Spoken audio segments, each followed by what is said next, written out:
The observer illusion. Why the watcher can't be found. Buddhist wisdom. Think about the last time you were completely absorbed in something. Maybe you were watching a movie so gripping that 2 hours passed like 10 minutes. Maybe you were playing with a child, laughing so hard you forgot everything else. Maybe you were running, and at some point, there was just the rhythm of breath, the sound of footsteps, the wind on your skin. In those moments, where were you? Not your body. Your body was obviously there. I mean the you that usually watches everything. The voice in your head that comments, judges, worries. The one who says, "I'm enjoying this," or "I should be doing something else." Where did that go?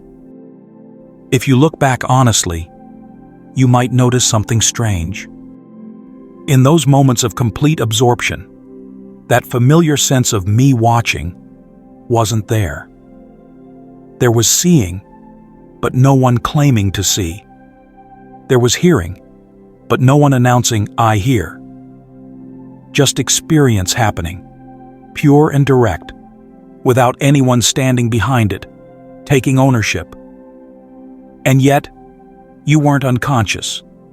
You weren't asleep. In fact, you might say you were more alive than usual. Now here's what's interesting. When you remember those moments later, suddenly I reappears. I was so happy. I really enjoyed that. But was I actually there in the moment? Or did I only show up afterward, when memory told a story about what happened? This is a question worth sitting with. Because if I only appears when we look back, if I is something that gets added after the experience, then what does that say about this observer we assume is always there? We go through life believing there's someone inside us watching everything. Someone behind our eyes, looking out at the world. We call this the self, or the observer. But those moments of absorption crack open a strange possibility. What if the observer isn't as constant as we think? What if, in the most alive moments of our lives, no one is there claiming the experience, just life living itself?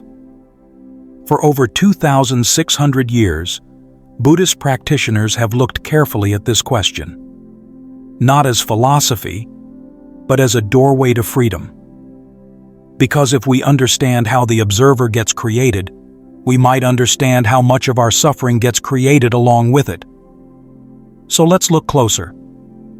What exactly is this observer, and how does the mind build it?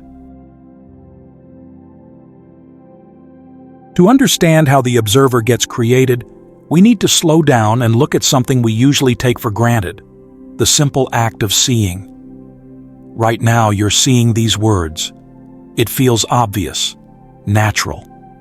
I am seeing words on a screen. Subject, verb, object, simple. But the Buddha, with his extraordinary capacity for careful observation, described something different. He said that what we call seeing isn't one thing. It's a process, a chain of events happening incredibly fast. In the 6 Sixes Sutta, he explained it like this. When the eye meets a visible form, let's say a red apple, something called eye consciousness arises. It's not that you see the apple. It's that when eye, apple, and the right conditions come together, seeing happens. Consciousness arises at that point of contact. Then, from this contact, feeling arises. Pleasant, unpleasant, or neutral. Maybe the red of the apple is pleasing to the eye. Maybe it triggers a subtle, pleasant feeling. This happens automatically, without anyone deciding. Up to this point, there's just a process unfolding. I, object, consciousness, contact, feeling. No I anywhere in sight. Just causes and conditions flowing into each other, like water flowing downhill. But then something else happens. And this is where it gets interesting. In the Honeyball Sutta, one of the most psychologically precise teachings in the Buddhist canon, the Buddha mapped out what happens next. After feeling arises, the mind moves into perception. It starts to label and categorize. Apple, red, food. Then thinking kicks in. Memories, associations, judgments. I like apples. This reminds me of my grandmother's kitchen. And then, if we're not careful, the mind spills over into what the Buddha called papanka, mental proliferation, the endless spinning of stories and concepts. And somewhere in this chain, between feeling and thinking, between perception and proliferation, something remarkable happens. The mind creates a subject. It divides experience into me and what I'm experiencing. It constructs an observer. This isn't a philosophical theory. You can watch it happen in your own mind if you pay attention. There's a moment when raw experience, just seeing, just hearing, gets claimed by something. I see this. I hear that. This is happening to me. The Buddha identified the key players in this construction project: craving and clinging. According to the teaching of dependent origination, feeling gives rise to craving. We want pleasant feelings to continue. We want unpleasant feelings to stop. And craving gives rise to clinging. We grasp at experience. We hold on. We make it ours. And one of the things we cling to most tightly is the idea of a self. This is mine. This is me. This is myself. We stamp our ownership onto the stream of experience. And in that stamping, the observer is born. So the observer isn't a thing that exists independently, waiting to observe. It's more like a mirage that appears when certain conditions come together.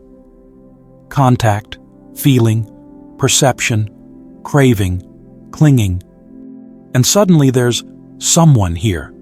Someone watching. Someone having experiences.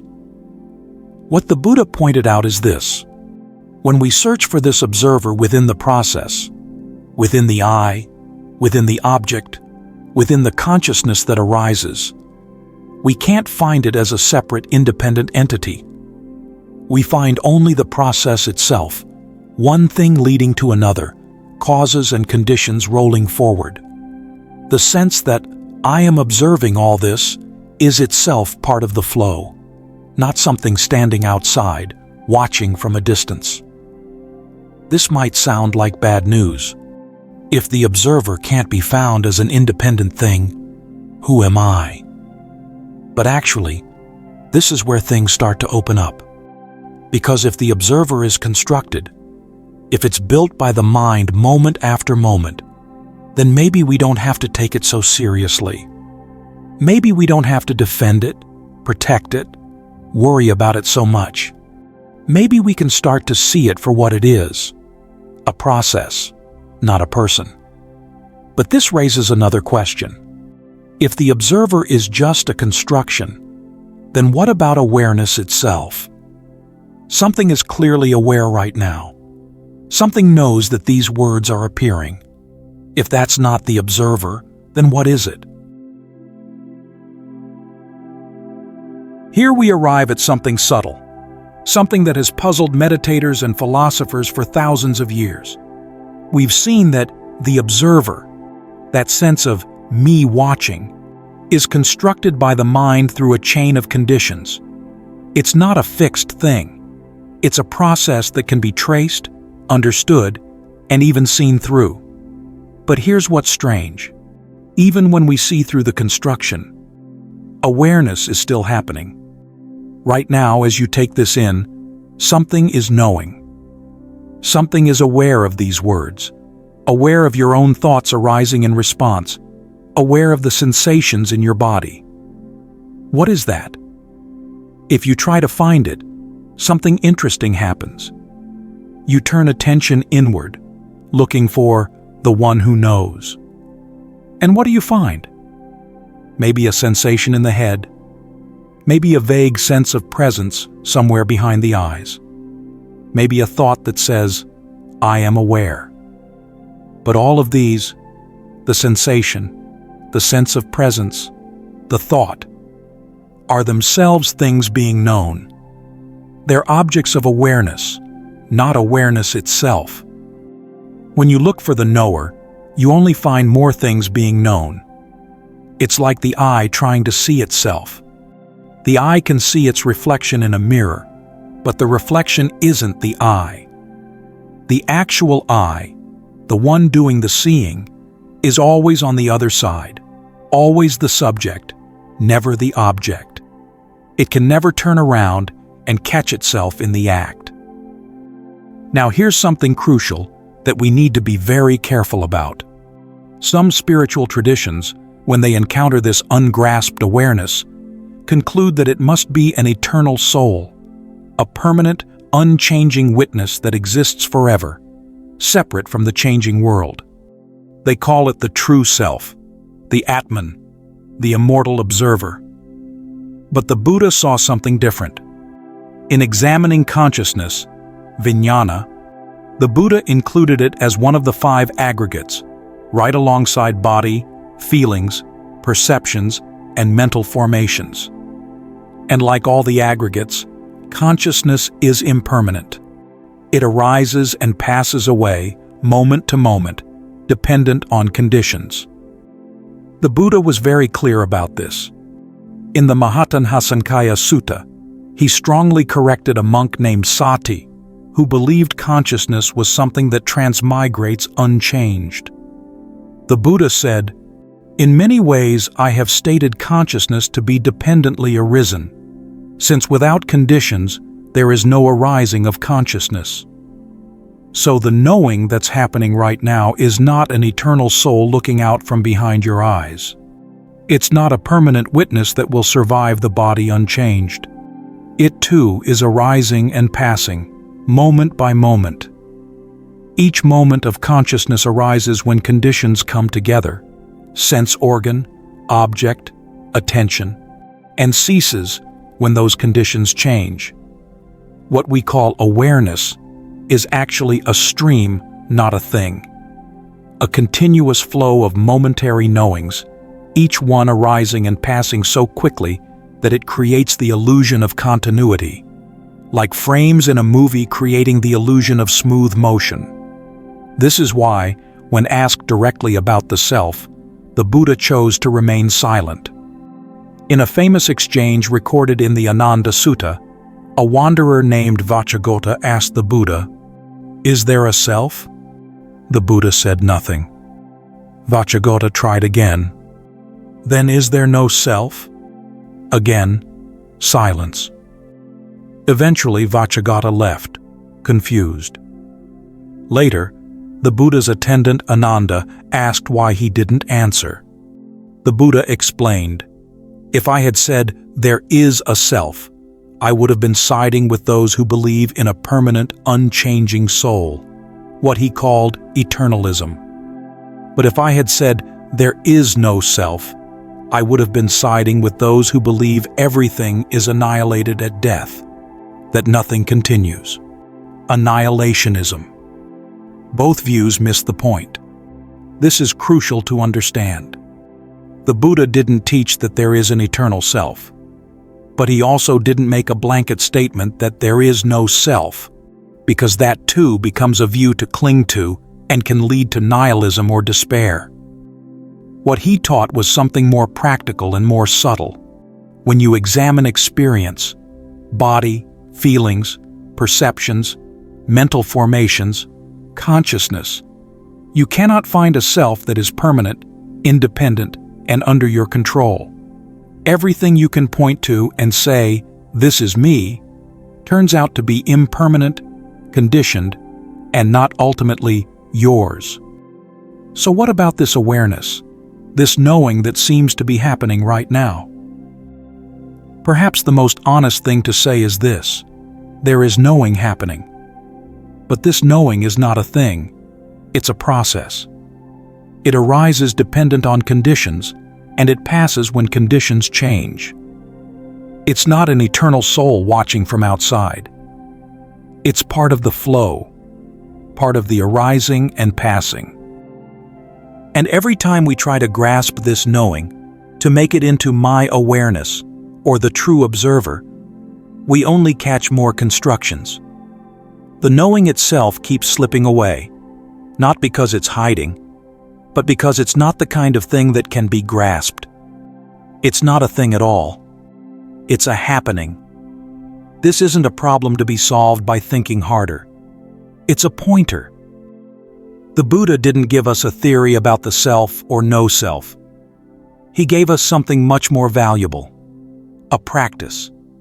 A way of looking. An invitation to see for ourselves. And the most direct expression of that invitation came in a short, extraordinary teaching. One of the shortest in all the Buddhist scriptures, given to a man named Bahiya. Bahiya Daruchirya had spent years as an ascetic. He wore rough bark cloth, practiced austerities, and people revered him. They treated him as if he were already awakened. And somewhere along the way, Bahiya began to believe it too. This is worth pausing on. Bahiya had built an image of himself. I am an awakened one. It was a subtle construction, perhaps the most dangerous kind. Not the crude ego of wanting wealth or fame, but the spiritual ego of believing you have transcended ego. The mind had created an observer who believed he was beyond observation. Then one day, a divine being appeared and shattered this image. You are not awakened, Bahiya. You're not even on the path. Shaken, Bahiya asked who could teach him. The being pointed to the Buddha. Without hesitation, Bahiya traveled through the night to find him. When he arrived, the Buddha was on his alms round. Bahiya begged to be taught.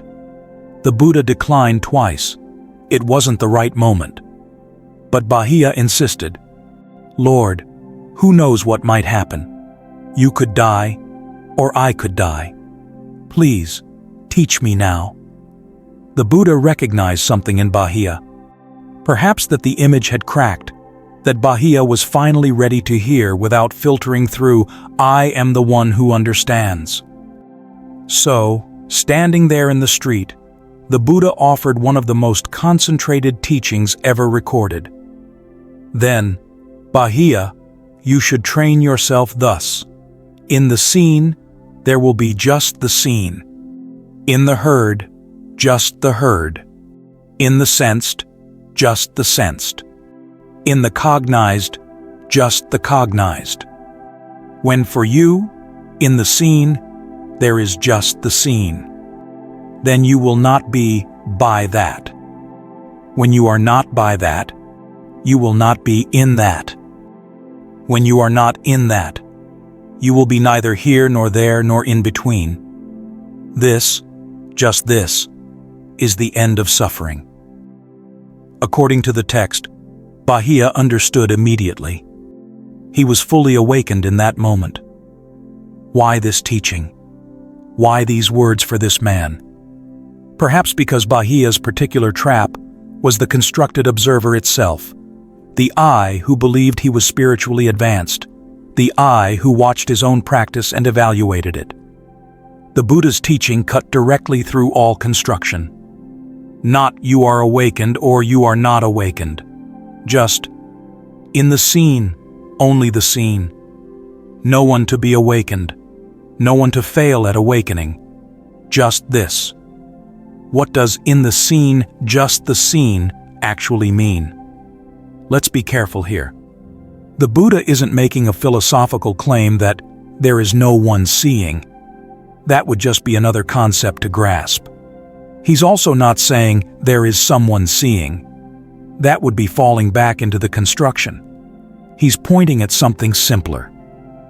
Before the mind builds the observer, before craving and clinging stamp I onto experience, there is just seeing happening, just hearing happening. The raw process, without anyone added. Right now, there are shapes and colors in your visual field. That's the scene. Usually, almost instantly, the mind adds a layer. I see shapes and colors. It divides seamless experience into a seer and what's seen. And from that division, a whole world of separation springs up. Me here, things there. Me wanting, things wanted. Me suffering, things causing suffering. But what if you could catch that moment before the division?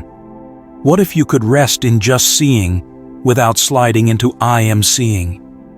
In that moment, which is not a special state but simply what's actually happening before the mind elaborates, there is no one to be hurt, no one to be offended, no one to defend. Just experience, arising and passing according to conditions. This is what the Buddha meant by observation and contemplation. When he taught mindfulness in the Satipatthana Sutta, he said practitioners should observe the body in and of itself, feelings in and of themselves. Not I am observing my body, just feeling. Maintaining awareness, only to the extent of knowledge and remembrance, without clinging to anything in the world. This kind of observation doesn't create a new observer standing behind everything. It sees through the observer that the mind has been constructing all along. Even the subtle observer who thinks, I am practicing well, or I am becoming awakened. Bahiya saw this directly. He didn't create a new philosophical position. He simply looked at experience as it was actually occurring, and he saw that from the very beginning. In the scene there was only the scene. The someone who seemed to be doing the seeing, the someone who had believed himself awakened, was a construction that appeared later in the chain. When that construction was seen through, what remained was just the flow of conditions, arising, passing, with no one standing outside it. And in that seeing, suffering ended. Not because Bahiya escaped from life, but because the one who was suffering, the constructed self, the I that takes everything personally, even spiritual achievement, was seen through. But let's be honest, we are not Bahiya. Most of us can't hear a single sentence and awaken on the spot. The feeling that I am here watching is persistent. It comes back again and again, even after we've understood it intellectually. So what can we do? If you've followed this far, you might be feeling something like frustration, or perhaps confusion. We've talked about how the observer is constructed by the mind through conditions. We've seen that even awareness itself is not an eternal soul, but a flow of momentary knowings, arising and passing. We've heard the teaching to Bahiya about in the scene, just the scene. And yet, the feeling of someone here probably hasn't disappeared, has it? I want to acknowledge that, because honesty is more valuable than pretending to have answers we don't actually have. The truth is, even advanced practitioners wrestle with this. In the Kamaka Sutta, there's a remarkable exchange between a monk named Kamaka and a group of other monks. Kamaka had abandoned what the texts call the 5 lower fetters. He was far along the path. But he admitted that even though he didn't intellectually identify with the 5 aggregates, there was still a subtle sense of I am connected to them. He gave a beautiful analogy. It's like the smell of a flower. You can't find the smell in the petals, the color, or the pollen. But the smell is still there. Similarly, Kamaka couldn't point to anything and say, "This is I am." Yet the subtle feeling persisted. But here's what's important. Himaka said this residual sense of I am wears away gradually through continued practice. By attending again and again to the arising and passing of the aggregates, seeing their impermanence, seeing their conditioned nature, the attachment slowly dissolves. Not through force, but through clear seeing, repeated over time. This is freeing to hear. It means we don't have to berate ourselves for still feeling like an observer. It means the path isn't about achieving some special state in which the I suddenly vanishes. It's about patient, honest looking, seeing what's actually happening, seeing it again and again, and allowing that seeing to do its work. So what might this look like in practice? Here's a simple experiment you can try right now. Look at something in front of you. Anything simple. A cup, a plant, your own hand. Just look. Notice the first layer. Color, shape, light. Just seeing happening. Now notice when the mind shifts into the second layer. That's my cup. I like that plant. My hand looks tired. This is perception, thinking, labeling. And somewhere in there, I has appeared. You don't need to stop this from happening. You don't need to get rid of I. Just notice the shift.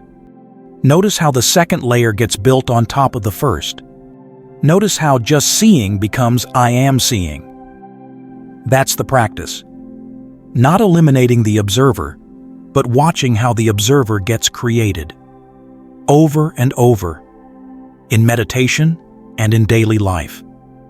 When you're triggered, when anger arises, or fear, or that familiar voice of self-doubt, you can try the same thing. Instead of getting lost in I am angry, see if you can notice, is there anger arising? Is there a sensation in the body, a thought in the mind? Where in the chain, contact, feeling, perception, craving, clinging, does I get constructed? You don't need to answer the question. In fact, trying to answer might just create more thoughts, more layers. Just stay with the question. Let it be open. Let it do its work. What you might find, not as a belief, but as a direct seeing, is that the I is harder to locate than you thought. You can find sensations. You can find thoughts. You can find the story of me. But the actual self, the observer behind it all, it keeps slipping away. Not because it's hiding somewhere, but because it was never a thing in the first place. Just a construction that appears and disappears according to conditions. And in that seeing, something relaxes. Not because you've achieved anything, not because you've become enlightened, but because the project of defending and maintaining a self loosens its grip, even if just for a moment. And in that moment, there's space, there's ease, there's something that feels more like freedom than anything you can think your way to. I don't know what you'll see if you really look. The Buddha didn't tell Bahiya what to see. He just said, train yourself thus. He offered a direction, not a destination. And that's all I can offer too. Not an answer about whether there is an observer or isn't one. Because any answer becomes just another concept, another thing to grasp or reject. Instead, just an invitation. Look. Look at what's actually happening when you see, when you hear, when you think. Look at how I appears and disappears. Look at the conditions, contact, feeling, perception, craving, clinging. Look at the arising and passing of everything you've called me. And perhaps one day, not through effort but through clear seeing, in the seen there will be just the seen. In the heard, just the heard. And you will not be by that. You will not be in that. You will not be here or there or in between. Not because you will have disappeared, but because you will see what was always the case, that the someone you thought was watching was never a permanent someone at all. Just conditions arising, conditions passing. Just experience, flowing and changing, moment to moment. And that, the Buddha said, is the end of suffering. Not the end of life, not the end of feeling, not the end of experience, just the end of the one who suffers, the one who was never really there as a fixed, permanent thing to begin with.